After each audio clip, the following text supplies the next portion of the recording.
ಬನ್ನಿ ಫ್ರೆಂಡ್ಸ್, ಹಾಗಲಕಾಯಿ ಸೂಪ್ ಯಾವ ಥರ ಮಾಡ್ತಾರಂತ ನೋಡೋಣ.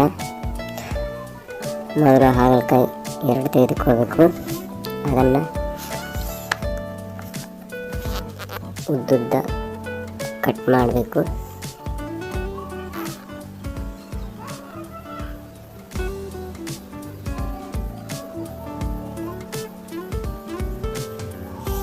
ಮತ್ತು ಸ್ವಲ್ಪ ಉಪ್ಪು ಹಾಕಿ ಚೆನ್ನಾಗಿ ಹಿಂಡಿ ಒಂದು ಪೋಟ್ನಲ್ಲಿ ಇಡಬೇಕು.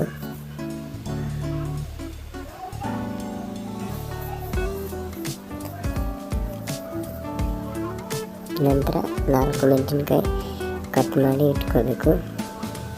ನಂತರ ಕಟ್ ಮಾಡಿದ ಹಾಗಲಕಾಯಿ ಫ್ರೈ ಮಾಡಿ ಮಾಡಬೇಕು. ಸ್ವಲ್ಪ ಎಣ್ಣೆ ಹಾಕಿ ನಂತರ ಮೆಣಸಿನ್ಕಾಯಿ ಹಾಗಲಕಾಯಿ ಹಾಕಿ ಮಿಕ್ಸ್ ಮಾಡಿದರೆ ಆಯ್ತು ನೋಡಿ, ಸೂಪ್ ರೆಡಿ.